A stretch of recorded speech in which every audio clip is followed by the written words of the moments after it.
Hey chaps, Joe here, and here we are to go over the top 5 best fighters you never see played. Now I feel like everybody on this list is extremely powerful and has huge possibility to win a tournament, or at least place very high, but for some reason their play rate is extremely low. With all that said though, let's get ourselves started.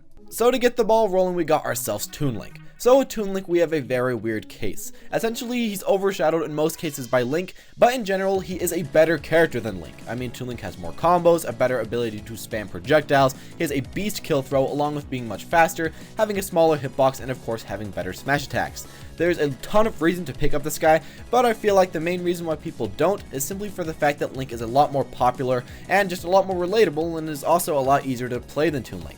I still feel like Toon Link does deserve a lot more play though, and I'm really glad he got at least a little bit of rep at Genesis 3. Our next choice is Mega Man, and in all reality, I don't think I've seen anybody play this guy for at least months at a serious level, and I can't really tell you why. I mean, this guy is fast, he's strong, he's heavy, he spaces amazingly, and he can recover from pretty much anywhere. He's just overall a strong pick, but I guess there is one turnoff. That being his playstyle and the difficulty in doing well with Mega Man. This guy is a great pick, but like Peach, you gotta play amazingly in order to beat most average players. The tech skill on Mega Man, it really has to be insane, and a lot of the times it would just be easier to pick up somebody like Mario where you wouldn't have to put in as much time, but you might even get better results. Also, he does focus a ton on spacing, so if you just like that, then you won't really like him way too much. In general though, I feel like Rockman is great, but I really can't see him ever getting way too much support. As I have said time and time again, Villager is huge in Japan, but for some reason in America, he just never really shows up. This guy has been in very little tournaments around the USA, and overall has a just few amount of players that really play him and show him off. This is pretty crazy considering how Japan does so well with him, but I guess we really just don't have that magic Japanese touch. Again, he is a spacing master like most of the other ones on this list, and he can do pretty great versus a lot of the other high tier fighters in this game.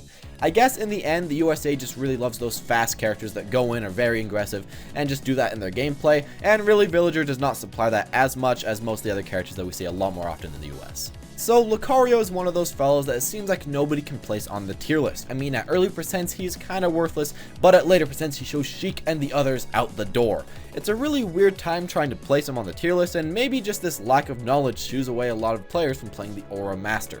Along with that, I can say that he is kinda unreliable as a main. I mean, every other character in the game stays the same for the majority of a match, but with Lucario, he really changes within a single match. Sometimes you may be at the perfect percent to combo the opponent over and over again in that one stock, but maybe the next stock you hit them way too far after one single hit with a lot of aura. It definitely brings a lot of uncertainty to Lucario and his kit, and I think that is really keeps a lot of those players away. Finally, we have Wario, and whoa is this guy a doozy. All the other fighters on this list I've been able to explain why they really aren't played, but with Wario it's really hard to say. I mean, he's at high tier, he's had quite a few results a few months back, and he isn't way too much different from the rest of the cast. He doesn't really feel that much different either. It really isn't the hardest thing to pick this guy up, and he quickly comes to power and can win a tournament pretty easily. He's a huge threat in the tournament scene and just supplies a ton of things that a main champion might need.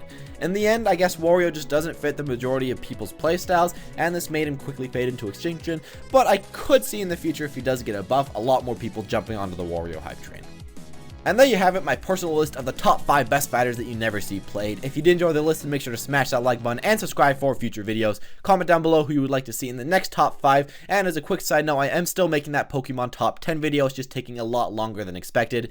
Be hyped though. With all that said, thank you guys for watching, and I'll see you all next time.